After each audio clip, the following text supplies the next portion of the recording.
পানি দেওয়া হোক।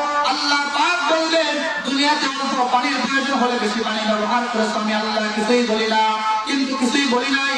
কিন্তু আজকে হাসর এই কঠিন দিন, এখানে পানির দায়িত্ব আমি অমুক ফেরেশতাকে দিয়েছি। ওই ফেরেশতার কাছে যাও, ওই ফেরেশতার কাছে যাওয়ার পরে তার কাছে পানি চাইবা। ওই ফেরেশতা যদি পানি দেওয়ার জন্য রেডি হয়, উনি যদি পানি দিতে চান, তুই পানি পান করতে পারবা, কোনো অসুবিধা নাই। আর যদি ফেরেশতা পানি না দেয়, তাহলে আমি আল্লাহ কিছুই করবো না, কিছুই বলতে পারবো না, কিছুই বলবো না। ওই বান্দা তো ওই ফেরেশতার কাছে গিয়ে বলবে, ভাইজান আপনার কাছে নাকি পানি আছে, আল্লাহ পাক আমাকে পাঠায় দিলেন। আল্লাহ পাক আপনার সংবাদ আমাকে দিয়ে বলবেন আপনার কাছে পানি প্রয়োজন, আপনার কাছে পানি আছে, আমার একটু পানির প্রয়োজন, আমাকে একটু পানি দিবেন। ওই বান্দা ফেরেশতার কাছে যখন পানি চাবে, ফেরেশতা বলবে, ভাই দুনিয়াতে যখন তোমার পানির প্রয়োজন হয়েছে, কেউ বলে চাপ দিয়েছো, অনেক পানি বের হয়েছে। দুনিয়াতে যখন তোমার পানির প্রয়োজন হয়েছে, তখন তুমি সমুদ্রের কিনারে গিয়ে পানি ব্যবহার করেছো।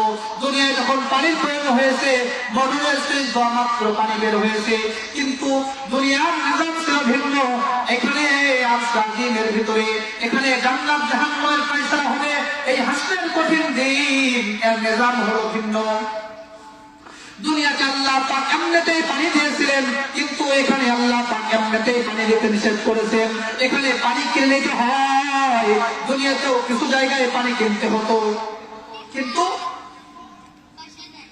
দুনিয়াতে হাফ লিটার পানি কেনার জন্য 20 টাকার প্রয়োজন হতো, দুনিয়াতে 1 লিটার পানি কেনার জন্য 30 টাকার প্রয়োজন হতো। এখানে যদি তুমি আমার কাছে 1 পেয়ালা পানি চাও, 4 পেয়ালা, ছোট্ট পেয়ালা, 1 পেয়ালা যদি তুমি পানি আমার কাছে দিতে চাও, তোমার জীবনের সব সবগুলো আমাকে দিতে হবে। আমি এর বিনিময়ে তোমাকে 1 পেয়ালা পানি দিতে পারি। ওই বান্দা রাজি হয়ে যাবে। অত্যন্ত কষ্টের ভিতর সময় পার করতেছে, সূর্যের করতে না পারে, ফেরেশতার কাছে বলবে, ভাই সামনে জীবন যদি বাঁচে দেখতে পারি, আবার যদি আল্লাহ পাক সুযোগ দেয়, তাহলে আমি আবারও পানি পাবো, আবারও ইবাদত করতে পারবো। এখন একটু পানি আমাকে দাও, এই পানি পান করে আমি আগে আমার নিজের জীবনকে বাঁচাই। ওই বান্দা ছোট্ট 1 পেয়ালা পানি নিয়ে পান করে ফেলবে। পান করার পরে আবার বান্দার পিপাসা লাগবে। এবার ফেরেশতার কাছে আবার যায়, যাওয়ার পরে, ভাই আমার পানির প্রয়োজন। ফেরেশতা বলবে, ঠিক আছে পানির প্রয়োজন, আমি তো পানি দিব। পানি বিক্রয় করার জন্যই আল্লাহ পাক আমাকে এখানে বসায় রাখছেন। যাও সওয়াব দাও। একটু আগেই তো বান্দা তার আমলনামা থেকে সব সওয়াব দিয়ে গেছে, এখন কি হবে সওয়াব দেবে? ওই বান্দা বললে, ভাই আমার আমলনামার সব সওয়াব তো আপনাকে একটু আগেই দিয়ে গেছি, এখন আবার কেমনে দিব? এখন তো পানি কোনো আমি ইবাদত করি নাই। ফেরেশতা বলবে, যদি তুমি আমাকে সওয়াব না দাও, তাহলে আমি পানিও দিতে পারবো না। ফেরেশতা পানি দিবেন না। এইবার ওই বান্দাকে আল্লাহ পাক ডাকবেন, ডাকার পরে বলবেন, বান্দা তুমি জান্নাত চাও নাকি জাহান্নাম চাও? বান্দা এবার বুঝতে পারছে, একটু আগেই তো আমি আমার মালিককে বলে গিয়েছিলাম, আল্লাহ আমি জান্নাত চাই আমার ইবাদতের পরিবর্তে। এখন বান্দা বুঝতেছে আমার ইবাদত তো নাই, আমার তো জান্নাতের প্রয়োজন, কিন্তু জান্নাত কেমনে পাবো? ওই বান্দা বলতেছে, আল্লাহ আমি আমার ভুল এতক্ষণ করে বুঝতে পারছি, এতক্ষণ পর্যন্ত আমি আমার ভুল বুঝতে পারি নাই। ওই বান্দা এবার আল্লাহ পাকের কাছে তওবা করবেন।